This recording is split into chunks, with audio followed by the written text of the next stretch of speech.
Coming to get you, Bobber. Hi guys, my name's Barry and welcome back to the channel. Today we're going to be talking about Day Shift. This is a Netflix exclusive movie. I don't tend to talk about Netflix movies because they're kind of all the same, and this one is obviously still the same as the other ones, but I felt like I might do a review for this one because surprisingly I had a lot of fun with this film. It is a Netflix vampire comedy, and when you get a Netflix vampire comedy you kind of know what you're getting yourself into, and after the movie was finished, yeah, I got exactly what I was expecting, but it was a pleasant surprise. Netflix has this basic aesthetic look to every film that they release, regardless of the genre, and they've got a basic formula for every movie they release as well, with the storyline and the plot. They just kind of change the genre and that's it. And again, that's exactly what we get with this one.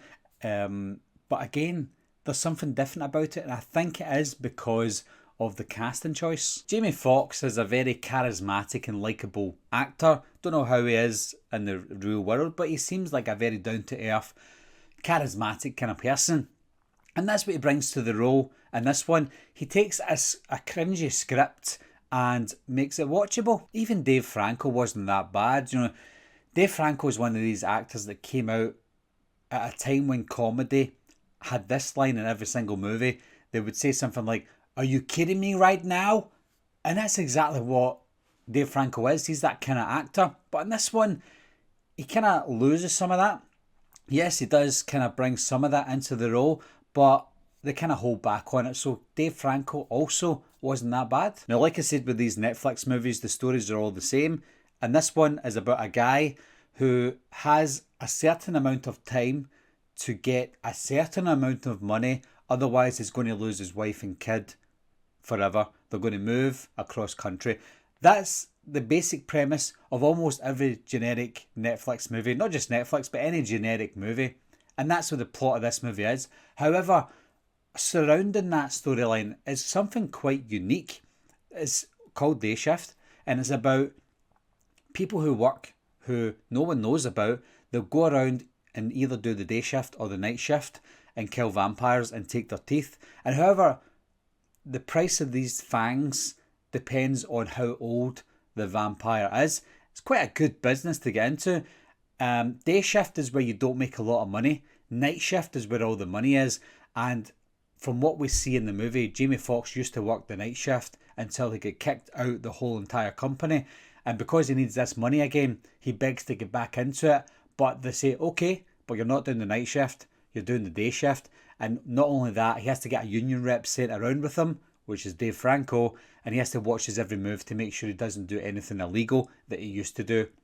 If he does anything illegal, he gets kicked out. So he has to work with Dave Franco, and he's stuck between a rock and a hard place because he needs to do stuff that is illegal in order to get the fangs that he wants to save his family from moving away. But because he does get himself wrapped up in this whole company again, he then puts his family in danger because one of the head vampires is now after him and his family because he kills one of their children, who is an old lady.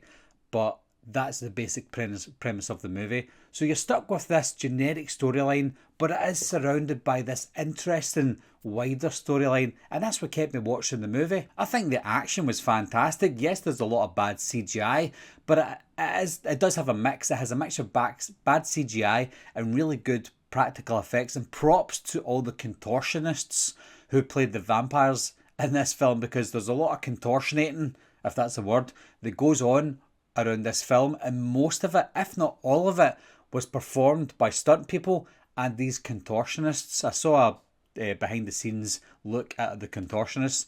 Even Jamie Foxx and Dave Franco look disgusted by it. It does look disgusting, but at least it's practical. I think the finale was probably the weakest part of the movie. It almost went nowhere. I wanted to see some sort of massive bat or someone who's related to Dracula. That's kind of what it was leading up to, but it wasn't. It just turns out this woman who owns real estate, she's a very powerful vampire, and it was her daughter that died at the hands of Jamie Foxx.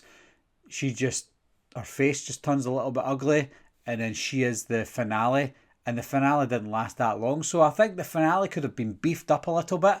Maybe have, I don't know what we would do, to be honest, because it is a generic movie at the end of the day.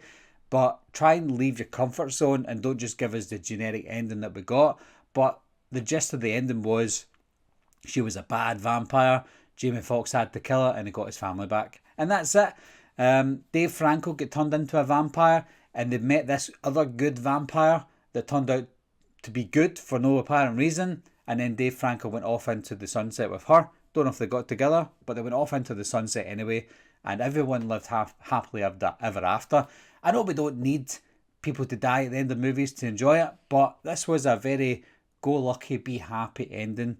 Again, a generic Netflix movie. If I learned anything from this film, it's that Jamie Foxx would have made an amazing Blade back in the day. It maybe still could because he looks the same age as Wesley Snipes did in Blade from 1998. So Jamie Foxx could probably still play Blade. I know that Mahershala Ali is eventually going to be playing Blade at some point, but between Blade Trinity from 2004 and any time up until today, Jamie Foxx would have been a brilliant Blade. At the end of the day, guys, this was a fun film. When the film finished, I had a smile on my face. I thought, that was a good film. I'll probably never watch it again. But when you watch all these generic Netflix movies, I think this one stands head and shoulders above all the generic ones. I know that we do have some really good ones, but when you put all the generic ones together, if I had to pick one out of them all to watch, Day Shift would probably be the one. Anyway, guys, what do you think of Day Shift? Do you think it was good? Do you think it was bad? Do you think it was generic? What do you think of Jamie Foxx? Loads of questions. Leave your comments down below. Let me know your answers and we can discuss it. And as always, thanks a lot for watching. Thanks for subscribing and I'll see you soon. Bye-bye.